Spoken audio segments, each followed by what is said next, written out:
I keep the log because command told me to, and because someone has to say it plainly, while those of us who were there can still say it plainly. The ones who weren't there will make it mythic soon enough. They'll sand the edges down to something clean and simple. A story of bold humanity and inevitable victory. A thing that sounds good when set to music and stamped onto commemorative panels. That story will be easier to carry. It will also be a lie. What happened in the Velith corridor was not clean. It was not inevitable. 11 of my ships are debris fields now, and the people who crewed them are gone in ways that permit no ceremony. There is no wreckage to retrieve.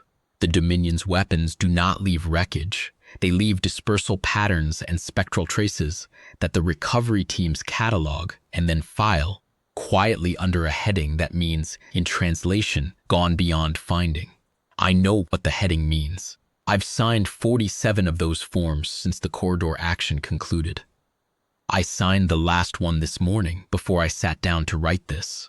So the log exists. It will say what happened in the order it happened, without the music. My name is Sarah Vallon. I hold the rank of line captain in the Ardent Compact's 2nd Fleet. And for 41 minutes on the 14th day of the 3rd operational month of what the Compact calls the Velith campaign, I commanded ISV Unbroken Meridian from a bridge that was not mine, on a hull that was not built by human hands, doing something that every intelligence estimate for the preceding 3 years had assessed as impossible. We broke the cycle. I want to be clear about what that means, because I've heard people say it in tones that suggest they know, and they don't. The cycle is not a metaphor. It is not a military doctrine in the ordinary sense. The way doctrine is a set of principles an admiral commits to paper and a fleet commit to training. The cycle is 12,000 years of evidence. It is what happens when the Vethran Dominion encounters a new civilization. Every time, without exception across 847 documented encounters. The Dominion arrives. The Dominion catalogs. The Dominion offers absorption. The new civilization either accepts absorption or is erased. The whole sequence takes between 60 and 180 standard days from first contact to resolution. The resolution is always the same. Always. The word our xenoanalysts keep using is unbroken. The cycle is unbroken. 12,000 years, 847 civilizations, 0 exceptions. The word carries weight in their reports the way a dense object carries weight. You can feel it pressed down on the page. Unbroken. When they wrote those reports, they meant it as description. By the time the reports reached the commanders planning the Velith operation, it had become something else. It had become a question. What would it cost to break it? I am going to answer that question in this log, because I think the answer deserves to be written down somewhere, before the commemorative panel version replaces it. The answer is not short. The answer involves specific names and specific numbers, and a level of detail that does not fit on panels. That is precisely why I am writing it this way. The Vethran Dominion came for us in the standard way. First, the cataloging drones, which our border sensors detected 14 months before the main fleet arrived. Small, patient machines moving through the outer reaches of human-claimed space in overlapping survey grids, mapping every inhabited system, every station, every shipping lane, every hull in service. They moved slowly and did not transmit on any frequency we monitor continuously, which meant our standard passive detection protocols passed over them without flagging. The first wave had been operating inside our interior zone for 6 weeks before we found them. A junior signals officer on a monitoring platform at the edge of the Velith system noticed an anomalous spectral return from a piece of space that should have been empty. The return was faint, well within the noise floor for a standard sweep, and the platform's automated systems had logged it and marked it as sensor artifact 17 times across 3 weeks of operation. The signals officer ran a secondary sweep anyway, because she was thorough, or perhaps because she was new enough that anomalies still bothered her in a way they stop bothering you after years of watching instruments produce meaningless data. The secondary sweep found 7 Dominion drones operating in close formation at a distance that put them well inside what we consider our interior zone. That officer's name is Yusra Talat, and she is not famous for finding the drones. She should be. The discovery gave us 14 months of lead time, and 14 months is why 41 warships were in position in the Velith corridor when the Dominion's absorption fleet arrived. Without those 14 months, there would have been nothing in position. There would have been nothing to tell. We used the time. That is perhaps the most human sentence I know how to write. We used the time. We did not wait to see if the drones were hostile. We did not dispatch diplomatic tenders to establish initial contact and determine intent. We tracked the drones backward through their survey paths, using spectral trace analysis, and reconstructed where they had already been, what they had already mapped. And we sent that reconstruction to every analyst and planner and admiral in the Ardent Compact's command structure simultaneously, and within 36 hours of the initial discovery, we had standing orders. The orders were not complicated. They said, prepare to receive the Dominion's absorption fleet, and ensure the reception is one they do not recover from easily. The planning that followed was the most comprehensive military exercise I have ever been part of. I do not say this with pride. Exactly. Pride implies I enjoyed it, and I did not enjoy any of it. Not the weeks of corridor simulations, not the casualty modeling, not the 17 successive draft plans that each died on contact with some aspect of Dominion doctrine our analysts had underestimated. What I felt throughout was something closer to necessity. We had 14 months, and we were going to use every hour of them, or the hours would use us. The thing that kept killing our draft plans was the scale of what we were preparing to face.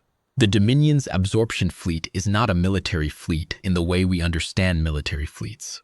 It is closer to a machine refined across 12,000 years of unopposed operation, tuned to a single purpose, optimized for an environment in which no opposition was ever meaningful enough to require adaptation. It arrives in overwhelming force. Our best intelligence put the standard fleet composition at between 800 and 1,500 hulls, ranging from dispersal frigates to full absorption carriers, and it deploys in a specific layered geometry that our analysts had reconstructed from censored data recovered from 3 civilizations the Dominion had absorbed and not yet finished processing. The geometry is elegant and deeply considered. It covers every probable axis of counterattack. It is designed, after 12,000 years of refinement, to prevent exactly the kind of engagement we intended to force. We had 41 warships. I want to write that plainly, without apology, so anyone reading this later understands what the calculus looked like from inside it. 41 warships against a fleet our best models put at approximately 1,200 hulls in a deployment geometry refined over millennia, operated by a civilization that had never once in its entire history encountered meaningful resistance from a species it had decided to absorb. 41 warships, and our plan required that we not simply survive the engagement. Surviving was not enough, would never be enough, but that we break the Dominion's belief in the cycle, not just defeat this fleet, break the idea. Make it so that when what remained of this fleet transmitted its record back to the Dominion's interior, the transmission described something the Dominion had no category for. Something that told them the cycle was over. Because if we just hurt them and they came back, and they would come back with more hulls, with adapted tactics, with the patient certainty of a civilization that has 12,000 years of practice at eventually getting what it wants, then we had not broken anything, we had only delayed. The plan required the captured hull. I should explain the captured hull, because it is the part of this story that tends to provoke the most questions when I tell it in person. Approximately 8 months before the Dominion's absorption fleet arrived in the Velith corridor, a Dominion absorption carrier was operating alone in the outer reaches of the system, a processing hulk that had preceded the main fleet to begin initial substrate preparation on the system's outer bodies. We designated it a target of opportunity. It was 6.1 kilometers from bow to stern, a flat-profiled vessel designed for bulk processing rather than combat, operating with a crew of approximately 400 and a minimal defensive suite calibrated to deter scavengers rather than fight warships. It took us 11 minutes and 3 hulls to seize it intact. The 3 hulls I lost in the seizure were light escorts, 94 crew combined, and I signed those forms too. And I am not going to write here that it was worth it, because worth it is a calculation the people who died cannot contribute to. What I will write is that seizing the hull was operationally necessary. We took it intact because we needed it intact. We needed its IFF codes, its Dominion Standard Communication Suite, its identification geometry, the specific profile the Dominion's fleet sensors would read as friendly when it arrived and scanned the corridor. We renamed it in our operational records. In the planning documents, the 1 kilometer Dominion Processing Hulk appears as Forward Base Patience. The name was chosen by the planning committee's logistics officer, a quiet woman named Harith Odos, who said, when she put the name forward, that patience was the thing the Dominion believed it had a monopoly on. Nobody argued with her. We were all thinking the same thing. We spent the next 7 months turning Forward Base Patience into a weapons platform. We stripped everything non-essential from its interior: the processing bays, the substrate preparation machinery, the absorption doctrine archive that filled 6 decks with records of everything the Dominion had cataloged about the 847 civilizations it had consumed, 6 decks of evidence of the cycle's perfect record, which our analysts read in full, and which I read in summary, and which produced in me a feeling that I can only describe as the specific variety of cold anger that doesn't make you shake, it makes you very still. We replaced the processing infrastructure with human weapons systems, human power conduits, human crew, and enough ordnance to sustain an engagement lasting between 30 and 90 minutes depending on how the first 10 minutes resolved. The archive is the part I want to dwell on for a moment, because it is the part that shaped how I thought about the Veleth operation in the weeks before the engagement. 847 civilizations. The archive contained the record of each absorption, the initial cataloging data, the absorption offer, the response, the outcome. In cases where the civilization had attempted resistance, the archive recorded that too, the nature of the resistance, the duration, the maximum damage inflicted on the Dominion fleet before the resistance was suppressed, the final absorption or erasure as applicable. The archive was detailed. It was thorough. It was the product of 12,000 years of careful record-keeping by a civilization that believed documentation was a form of respect for the cycle's continuity. Every record ended the same way. The outcome column in the Dominion's filing system had 2 values: absorbed and erased. 847 rows. 847 entries in one of those 2 columns. Not a single row that ended differently. Not a single civilization that had managed to produce a third outcome.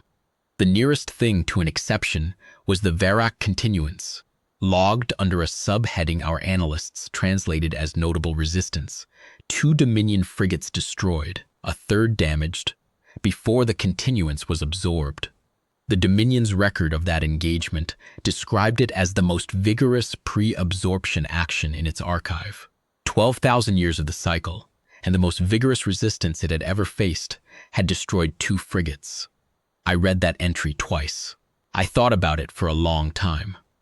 Then I went back to the planning sessions and argued for the weapons configuration changes that put our long-range strike packages at standoff, ranges the Dominion's fleet-wide defensive doctrine had no specific counter for, because the doctrine had been built against the kinds of weapons the civilizations in the archive possessed, and we had spent 14 months building something different.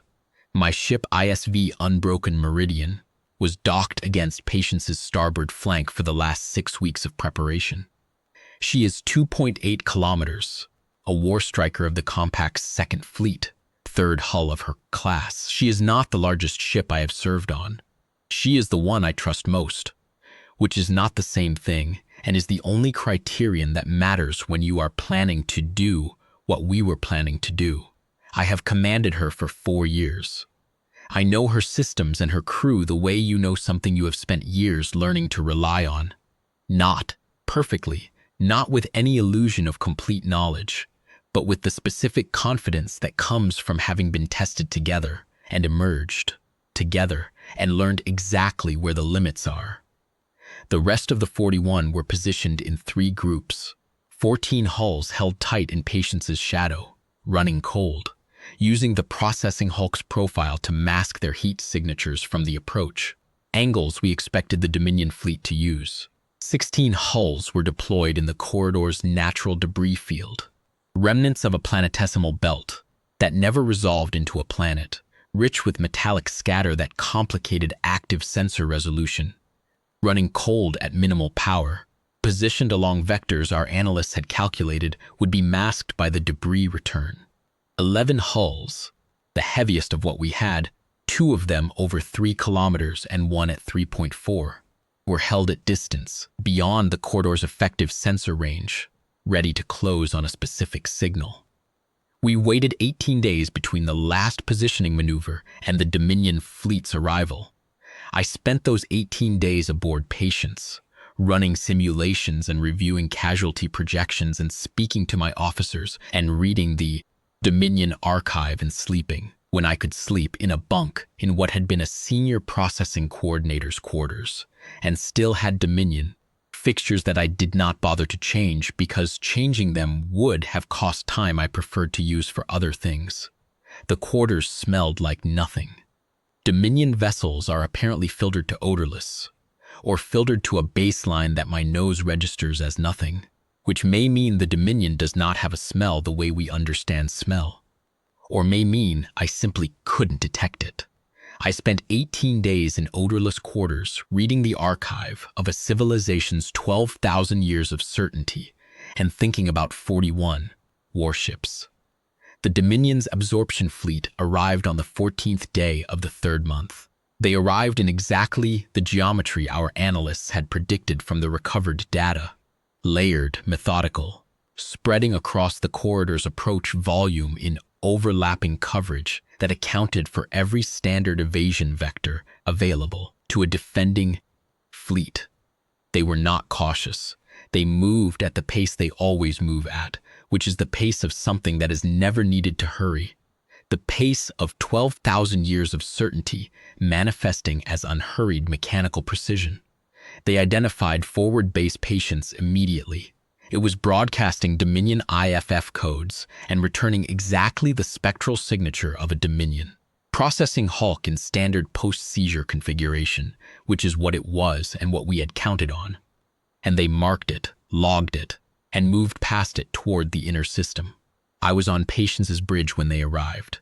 I have my own bridge, on my own ship, and Patience had a compact crew of 260 who were fully capable of operating her weapon systems without my physical presence. I was on Patience's bridge because I am the senior officer of the engagement force, and the plan required a single command node, and Patience was the command node, and so that is where I was. The bridge was large, built for a larger crew, with stations arrayed in the Dominion's concentric configuration that takes some getting used to when you've spent your career on human-built hulls, with their lateral arrangements. My targeting officer, Lieutenant Commander Eros Ferrith, had learned the station configuration well enough in the preceding weeks to operate it at speed. He is a precise man, Ferrith. Very quiet. Excellent at spatial geometry, which is what targeting at those ranges requires. I watched him work those 18 waiting days, and I was glad he was there. The Dominion fleet filled the corridor the way water fills a vessel. That is the truest description I can offer. They did not deploy dramatically, did not flash their weapons or signal dominance. They simply spread into the available space in a way that left no gap, no angle unmonitored, no approach vector uncovered. 1,207 hulls, as the final count would show. Their smallest vessels were 300 meters, dispersal frigates, specialized for atmospheric work.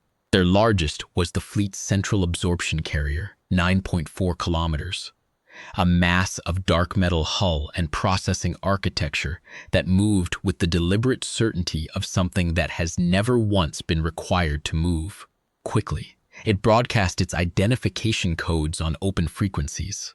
The codes translated to a Dominion designation that our analysts rendered as unending purpose.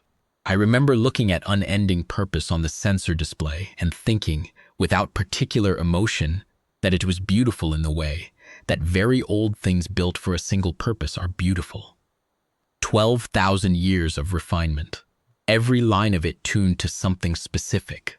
It had overseen more absorptions than any other single vessel in the Dominion's history. The archive had it logged as the fleet's anchor hull since the 43rd cycle, which put it at something over 11,000 years of continuous service under that designation. A ship that had witnessed the consumption of hundreds of civilizations without ever witnessing an outcome it hadn't expected. It was here for its 848th.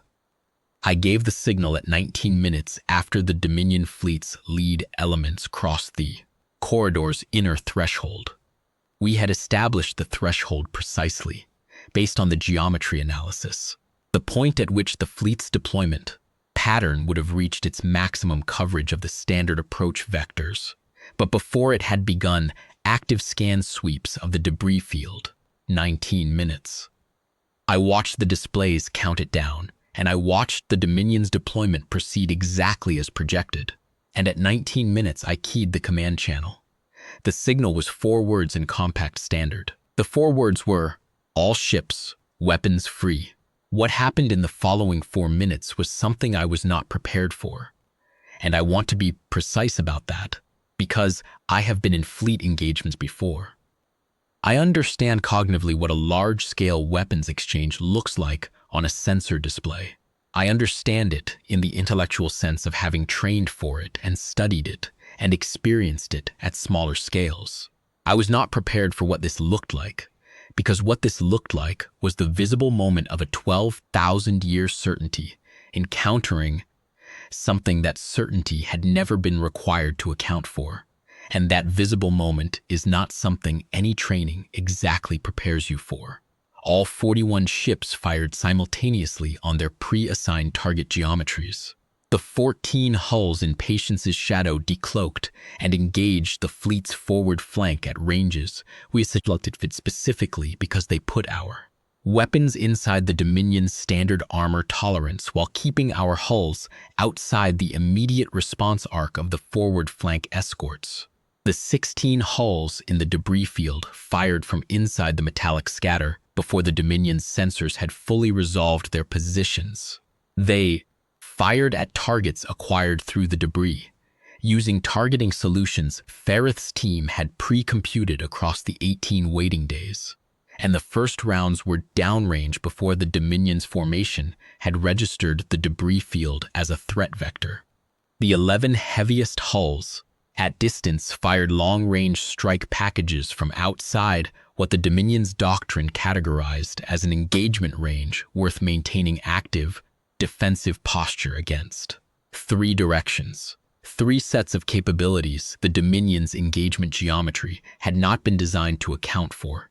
Simultaneously, 1,207 hulls optimized for an environment in which resistance, when it appeared, came from one direction at predictable yield levels, and 41 warships doing something that the archive's 847 rows of prior data said was not within the capabilities of a civilization at our documented development stage.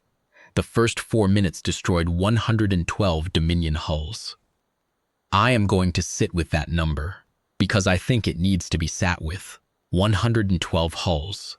The Dominion's absorption fleet had never, in 12,000 years, lost more than 3 hulls to a pre-absorption engagement.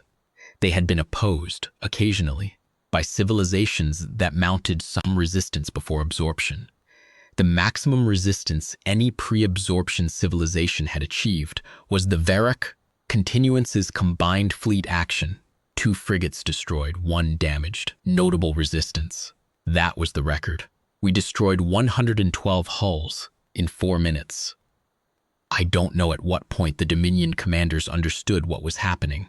The sensor data we captured from the fleet's internal communications shows an 11-second gap between the first weapons impacts and the first Dominion fleet-wide transmission, and our analysts believe that gap is the moment the command structure encountered something it had genuinely never been required to process. Not a tactical surprise. Tactical surprises happen, unexpected angles of approach, unexpected yield levels, things that require adjustment, but that fit within the known parameters of what resistance looks like. What happened in those first 4 minutes did not fit within those parameters. The gap is the moment the parameters failed. We were not supposed to exist, not as a weapons system, not as a coherent fighting force capable of this. The Dominion's cataloging drones had surveyed us thoroughly and produced a detailed assessment of human military capability. The assessment was careful and thorough and accurate as far as it went. It accurately recorded the number of hulls in service, the weapons systems in deployment, the engagement doctrines in use, the logistical infrastructure supporting fleet operations. The xenoanalysts who reviewed the Dominion assessment said it was, on the evidence available, a reasonable document. The evidence available was what we had shown the drones. The weapons systems that destroyed 112 Dominion hulls in 4 minutes were not in the cataloging drone survey data.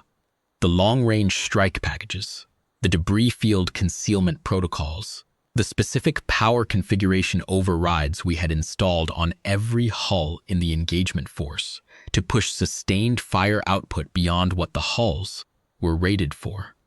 None of it was in the survey data because none of it had existed when the drones were surveying.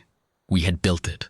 In 14 months of preparation, knowing the Dominion was coming, knowing what the Dominion was and what it believed about us and what it believed. About its own certainty, we had built exactly the thing the certainty did not account for.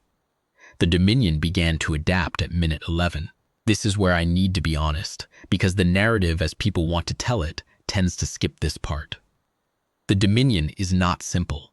The absorption fleet is not a blunt instrument. It is 12,000 years of military refinement. And when its commanders finally processed what was happening and began to respond, they responded intelligently, quickly, and with a geometric coordination that I found professionally remarkable even as it was killing my ships. They consolidated their heaviest remaining hulls into an interlocking defensive arrangement that reduced the effectiveness of our debris field fire by approximately 40% in 4 minutes. They recalibrated their return fire to account for Patience's weapons signature, which they had initially categorized as friendly and were now reclassifying under a heading our translators rendered as unrecognized hostile, a category that apparently required specific authorization to use, given how long the reclassification took relative to the evidence available, which itself told us something about how deeply the IFF certainty had been baked into their response doctrine. They identified Patience as the command node at minute 13, not by its IFF codes, which remained Dominion valid, but by the pattern of our transmission traffic. The density and timing of command signals flowing through Patience's communication suite identified it as a coordination hub in a way our communications officers had not been able to fully mask. When the identification happened, the fleet responded immediately. 4 of the largest remaining carriers broke from the consolidatory formation and moved toward Patience's position on weapons-bearing headings. 3 of my ships died in the next 7 minutes, buying time for Patience to reposition. I want to say something about those 3 ships and their crews, and I want to say it plainly without letting it become the kind of thing that sounds like a speech. The captains of those 3 ships were given the same briefing every captain in the engagement force received. The briefing was specific about what covering position assignments meant at the ranges involved. No captain who received that briefing was under any illusion about what they were being asked to hold. or what holding it would cost if the engagement developed in the directions the casualty projections identified as probable. All three captains acknowledged the briefing and remained in position. All three of them spoke to me in the weeks before the engagement and on the morning of it, and the conversations were about readiness and positioning, and nothing else, because readiness and positioning were what there was to talk about, and they knew it, and so did I. I think about those conversations at specific times. I will think about them at specific times for the rest of my life. Patience repositioned. We held formation. At minute 17, our 11 heaviest hulls completed their initial strike runs and began rotating through reload cycles, maintaining weapons pressure on the Dominion's consolidated center, while the lighter elements worked the periphery. At minute 22, the Dominion's interlocking defensive arrangement began to show what our analysts would later call stress fractures, points where the formation's geometry was being asked to cover more simultaneous attack vectors than it was designed to cover, at yield levels that exceeded the assumptions built into its armor tolerances. The formation had been designed against opponents whose attack vectors were predictable, because every opponent the Dominion had ever faced attacked from predictable vectors. The vectors available to them, the vectors their capabilities could reach. We attacked from inside their formation. We attacked from the debris field vectors they had partially screened. We attacked from standoff ranges they had assumed were safe.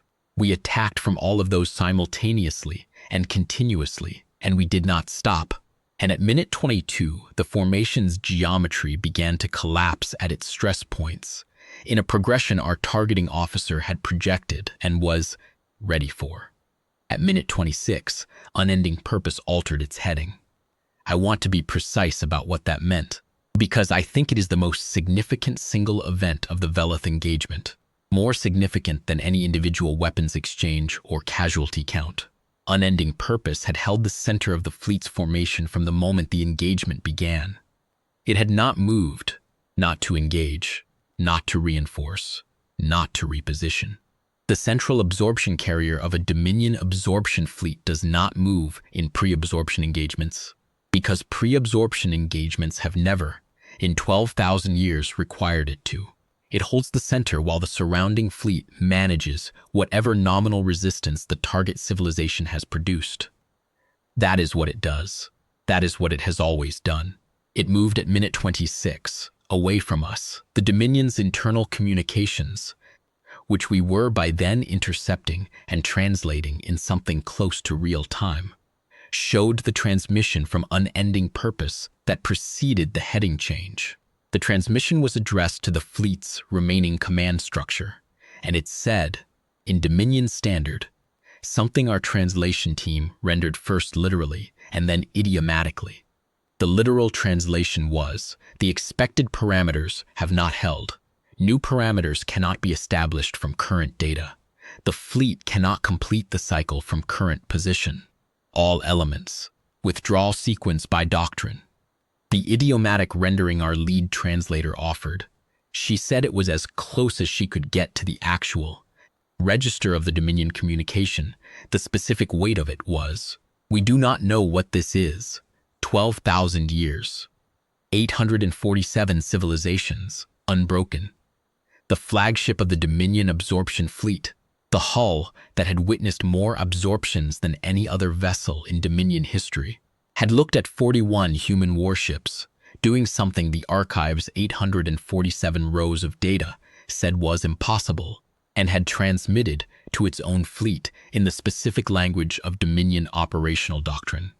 We do not know what this is. I gave the signal to close. All ships, close and maintain contact. Do not let the flagship disengage. What followed was 23 minutes of pursuit and engagement through the Velith corridor.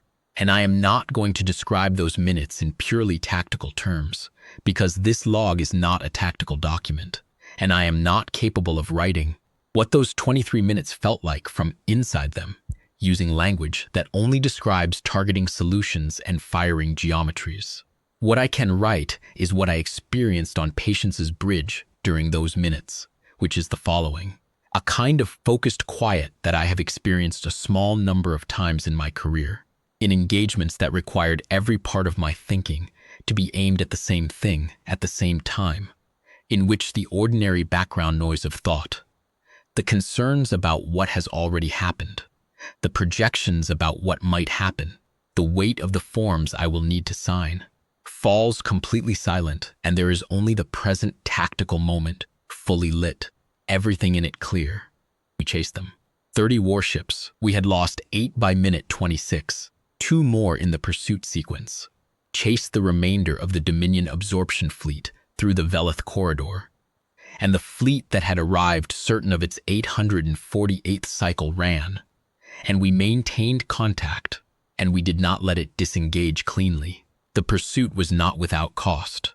2 more ships in the final minutes, their captains trading position for weapons range, holding geometry while the heavier hulls ran down the fleeing formation's slower elements. I watched them go on the display. I watched the casualty log entries generate in real time. The focused quiet does not mean you don't register what is happening. It means you register it precisely, without the reactions that would interfere with the next necessary decision, and those reactions come later.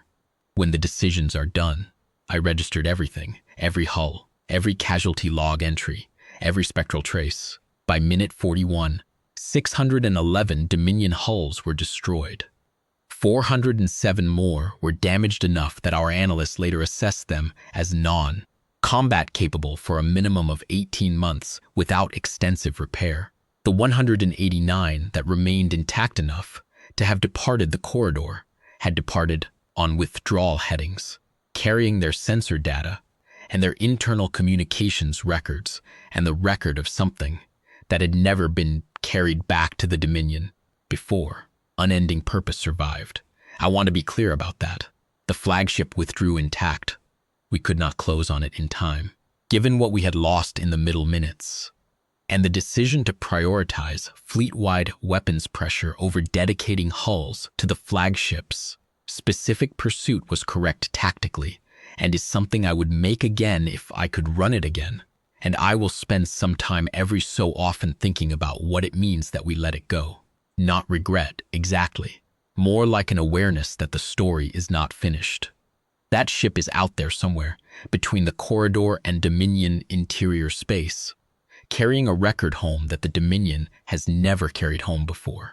It is carrying sensor data of 41 human warships, doing something that 12,000 years of the cycle said was not possible. It is carrying that data to a civilization that built its entire operational doctrine on the certainty that what we did cannot happen. What the Dominion does with the record is not something I can control. Our analysts have thought about it at length. The conclusions are not unanimous. Some believe the record produces paralysis, that a civilization built on 12,000 years of unbroken certainty cannot adapt meaningfully when that certainty is broken, and the Dominion will require years, possibly generations, to develop a coherent response. Others believe the record produces adaptation, that a civilization refined over 12,000 years of operation is not fragile, that it has survived novelty before in smaller forms and absorbed and cataloged it, and it will bring the same patient intelligence to bear on this novelty that it has brought to every other challenge in its history. They are not arguing about whether the Dominion will respond. They are arguing about the interval. I am not an analyst. I am a line captain, writing a log entry that may or may not reach the people who need to read it before decisions get made about what comes next. What I can offer is what I saw, and what I know, and what I felt at specific moments in the 41 minutes, and what I have felt in the days since.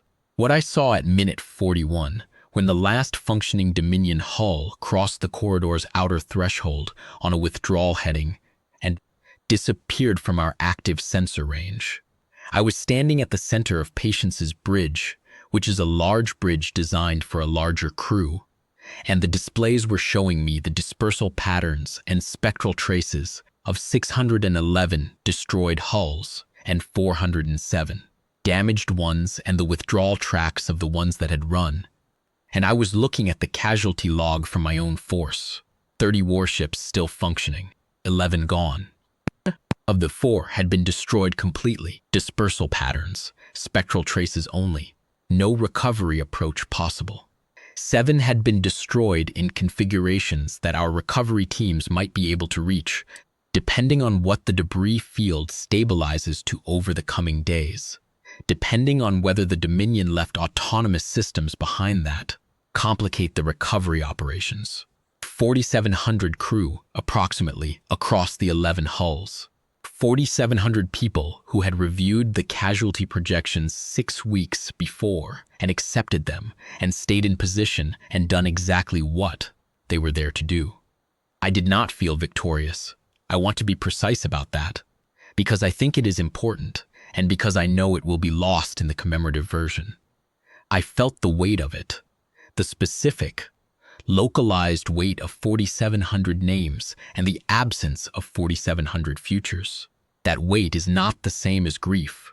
Grief is what comes later, when there is time for it, when the operational requirements have been met, and the forms have been signed, and the formal records closed.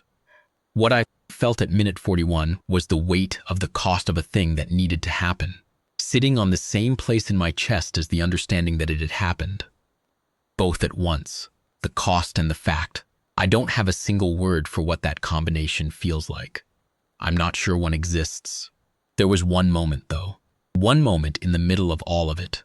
Minute 33, 8 minutes before the last Dominion hull withdrew, while Ferrith was running the pursuit geometry, and the communications team was translating the Dominion's internal traffic, and the casualty log was generating entries that I was registering without allowing myself to react to, in which I was not thinking about any of it, not the tactical picture, or the casualty log, or the forms, or the pursuit geometry, or what unending purposes withdrawal heading meant strategically.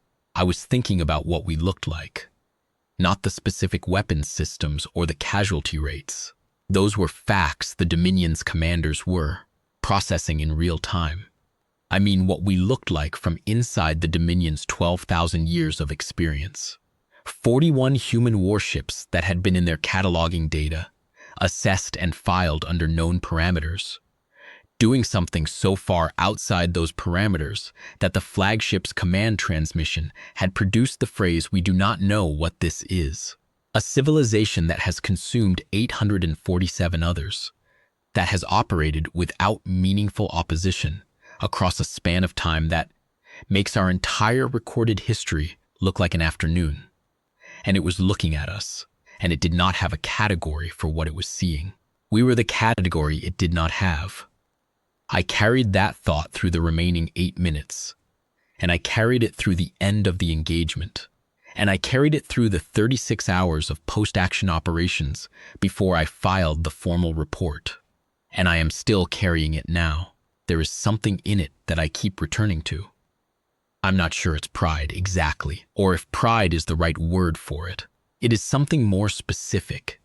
The understanding that 14 months of using the time, the tools built in those months, the 3 captains who held covering position, the 4,700 who stayed in their posts, the 83 who seized an absorption carrier in 11 minutes with 3 escort hulls, the signals officer who ran a secondary sweep on an anomalous spectral return because anomalies still bothered her, that all of it added up to something the Dominion's 12,000 years did not have a file for, that we were, in the Velith corridor, genuinely and specifically new, not new in the sense of young or unsophisticated, new in the sense of being something the accumulated evidence of 12,000 years of the cycle had not predicted and could not have predicted, because we had not been what we were in the corridor until we made ourselves that in 14 months in response to what was coming. The cycle is broken. I don't say that as the end of the story, because it isn't. Unending purpose is out there.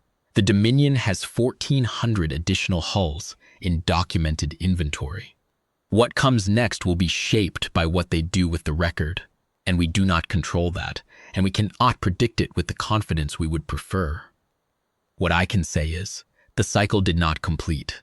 For the first time in 12,000 years, it did not complete. And the record of it not completing is now in the Dominion's own systems, filed under a heading their catalogers will have to create because no heading for it existed before the 14th day of the 3rd month. They will have to make a new category. For us, I find, writing that I am satisfied with it. Not comfortable. Satisfaction and comfort are not the same thing, and I don't expect to be comfortable with the cost of this for a long time, perhaps ever, but satisfied in the specific way of having done the necessary thing at the necessary cost, and having the doing of it change something that was not going to change any other way. The cycle unbroken for 12,000 years, 41 warships, 41 minutes, and the record carried back by a flagship that had never had to carry a record like this before, to a civilization that has never read one. I am going to write what I haven't written yet, which is the part that the formal engagement report cannot carry, because the formal engagement report is structured to communicate facts to people who were not there, and the facts are not the whole of it. The facts are 1,207 Dominion hulls arrived, 611 were destroyed, 407 were damaged, 189 withdrew, 41 human warships engaged, 30 remained combat capable at engagement end, 11 lost, 4,700 crew not returning. The facts are complete and they are accurate, and they will be archived, and they will be studied. What the facts don't carry is what it took to produce them, not the tactics. The tactics are in the report. I mean the human infrastructure of the 41 minutes. The things that made the 41 minutes possible, built by specific people over specific months out of specific materials that included, heavily, the kind of focused refusal to accept a conclusion that looks inevitable from the outside. I want to write about Harith Odos. She is the logistics officer who named forward base patience. She is also the person who solved the power conduit problem, which was the problem that nearly killed the plan entirely at week 8 of the preparation. The plan, as designed, required every hull in the engagement force to operate its weapons systems at sustained output levels that exceeded standard rated capacity by between 22 and 38%, depending on the hull class. This was not a safety decision. We had determined, through testing, that the margins were achievable without catastrophic risk to the hulls, provided that power distribution across the conduit systems was managed actively throughout the engagement, rather than through the standard automated load balancing protocols. Standard load balancing was not fast enough. The automated systems are built to balance load across a hull's full power, network in response to demand signals, and they do it well. But they do it on the assumption that you are not asking the hull to sustain weapons, output levels that the conduit system was not rated to sustain indefinitely. Ask the system to do that, and it begins making the load balancing decisions it was designed to make, which are the correct decisions for every scenario except the one where you specifically need it not to do that. Harith Odos spent 3 weeks developing a conduit management protocol that bypassed the standard automated load balancing at the relevant thresholds, routed the demand load through the conduit segments with the highest rated capacity, and distributed the thermal output to the hull sections with the most available thermal mass absorption. She built it from scratch, hunch, because nothing like it existed in the Compact's engineering library, because nothing in the Compact's engineering library had been designed for an engagement of this sustained intensity at these output levels against this size of opponent. She built it by working backward from what the plan required and forward from what the hull systems could actually do, and finding the intersection, which is the only way to build something that doesn't exist yet. The protocol is now standard in the Compact's Fleet Engineering Manual. It appears under a designation that references no one. The engineering manual does not record that Harith Odos built it in 3 weeks during the preparation phase of the Velith operation, working in the logistics bay of a captured Dominion processing hulk in a section of the ship that still had Dominion fixtures she had not bothered to change. That is the nature of engineering manuals. This log records it instead. There was also the question of the debris field targeting. The 16 hulls deployed in the planetesimal belt's debris field were operating in conditions that made standard active sensor targeting non-viable. The metallic scatter that masked their heat signatures from the Dominion's approach sensors also made their own targeting sensors unreliable at the ranges we needed them to engage from. Our solution was pre-computed targeting solutions, developed from detailed debris field mapping conducted over the preceding 6 weeks by a team of survey officers who ran passive sweeps of the entire debris field volume, built a 3-dimensional density model accurate to within 4 meters throughout the field, and used that model to calculate the specific firing vectors through the scatter that would deliver weapons on target while keeping the firing hull masked. The solutions were loaded into every debris field hull's targeting systems before the engagement began. When the signal came, they fired on pre-computed solutions against targets positioned within predicted arrival parameters, and the solutions held.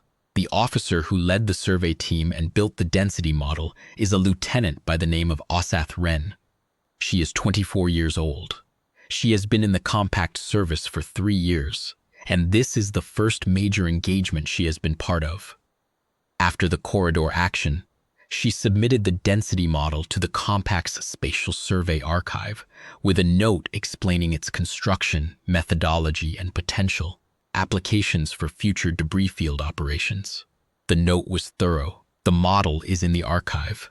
Lieutenant Wren is, to my knowledge, currently aboard her assigned hull, helping prepare the post-engagement recovery operations.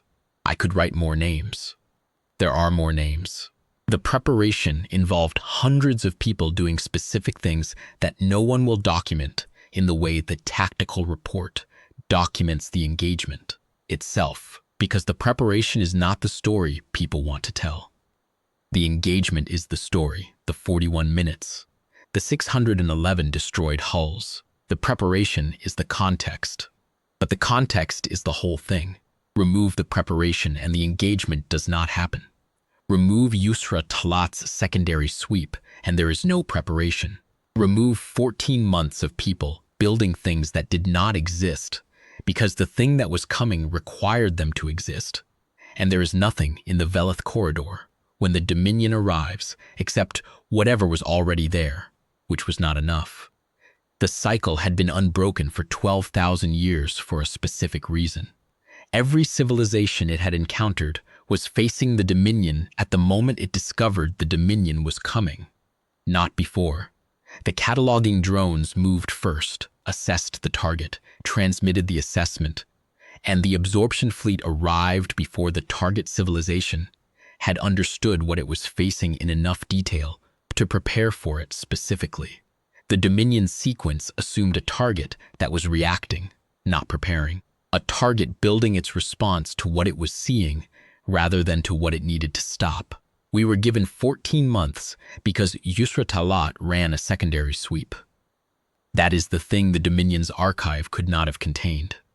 Not because the Dominion failed to catalog it. They cataloged everything.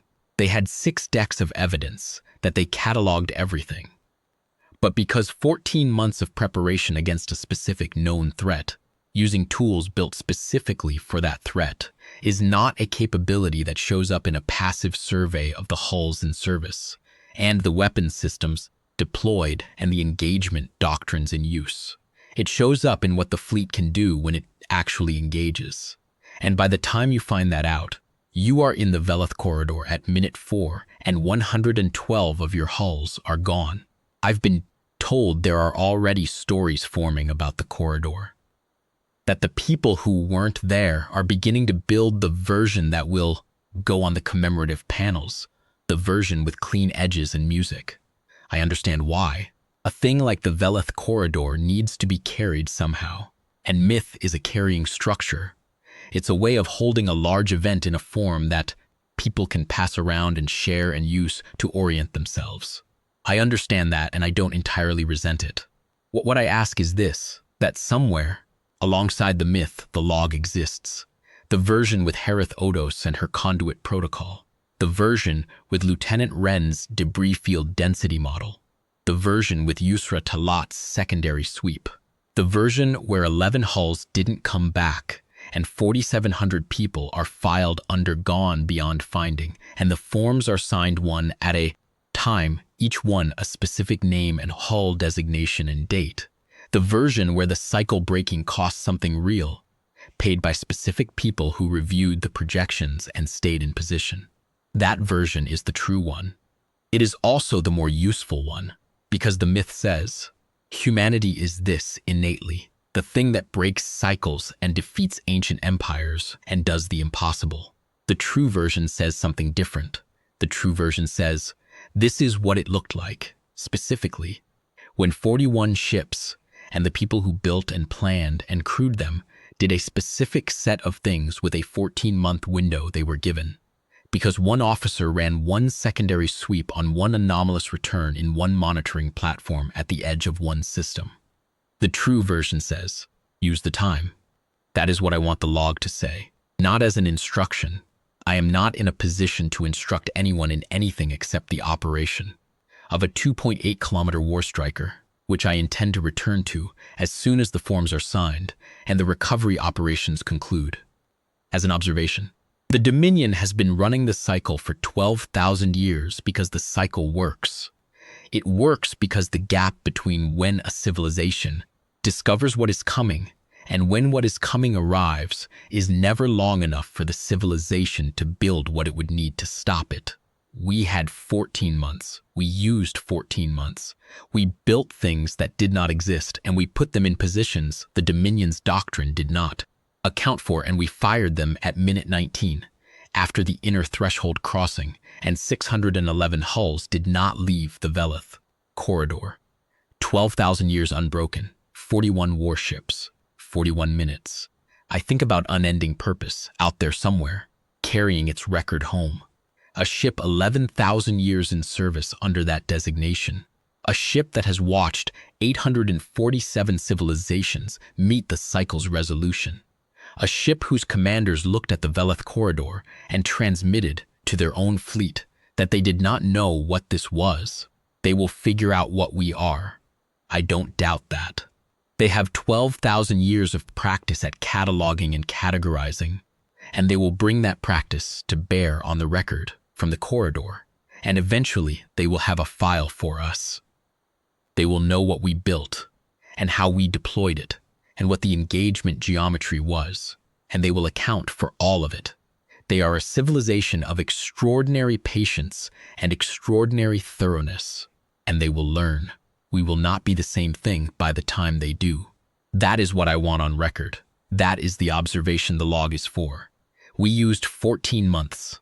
By the time Unending Purpose's record reaches the Dominion's interior and is processed and assessed, and the response is determined, and the response is built, and the response is deployed, we will have had however many months that takes. We will use those months too. We will build what that interval allows us to build, knowing what we now know about the Dominion's doctrine, its formation geometry, its response time, its communication protocols, its flagship's withdrawal threshold. We will build what the next engagement requires. The cycle is broken. The next thing starts now. One more thing, and then the forms.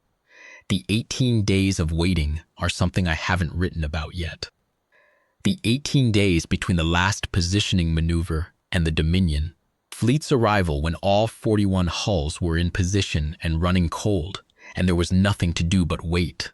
I've been asked whether the waiting was the hardest part, and the honest answer is no. The hardest parts are the ones I've already written, the parts with the forms attached. But the waiting had its own quality, and it deserves some record. We had done everything we could do. That was the condition of the 18 days. The plan was set. The positions were set. The weapons loadouts were complete. The targeting solutions were loaded. The conduit protocols were installed in every hull. The Dominion IF codes were broadcasting continuously from Patience's communication suite. The debris field density model was current. The long-range strike packages were armed and ready. There was nothing left to build. The preparation had used every available day of the 14 months, and now the available days were used, and the next thing that would happen was the Dominion fleet arriving, and all 41 hulls in position were simply waiting for that. I ran the simulations again during those 18 days. The same simulations I had run hundreds of times during the preparation. I ran them not because I expected to find new information in them. I had extracted everything the simulations had to tell me months before, but because running them was something to do that kept my mind engaged on the specific problem rather than the surrounding context of it. I think most of the captains were doing something similar. When I connected with them on the command channel during the waiting period, they were uniformly calm, uniformly precise. Not the kind of precision that comes from suppressing something, but the kind that comes from having prepared thoroughly enough that there is nothing left to suppress. They had done what there was to do. They were waiting to do the next part. I want to write about one conversation in particular. On the 11th day of the 18, I had a channel call with Commander Perith Valos, who captained ISV Constant Current, one of the 14 hulls in Patience's shadow. Valos was one of the 3 captains who would later hold covering position while Patience repositioned. We talked for about 40 minutes, which was longer than our standard coordination calls, and the conversation was mostly about the plan, about specific elements of the geometry, about how we expected the Dominion to adapt at specific points, about the signal protocol for the 11 heavy hulls at distance. Technical conversation, the kind of conversation you have when you know the plan thoroughly and want to verify one more time that another person who knows it thoroughly is reading the same elements the same way. At the end of the call, Valos said something that I have thought about many times since. He said, I think the thing we have that they don't is that we know what we're fighting for, and they don't know what they're fighting against. He did not say it dramatically. He said it the way he said most things, which was quietly and with consideration. Then he said, "Good, Captain," on the standard sign-off protocol, and the channel closed. He was right. That is the thing I've been trying to write around throughout this log. The thing that keeps being present in everything I write about the preparation and the waiting and the engagement itself. The Dominion came to the Velith corridor to run a process it has run 847 times. It came with certainty, and the certainty was not arrogance.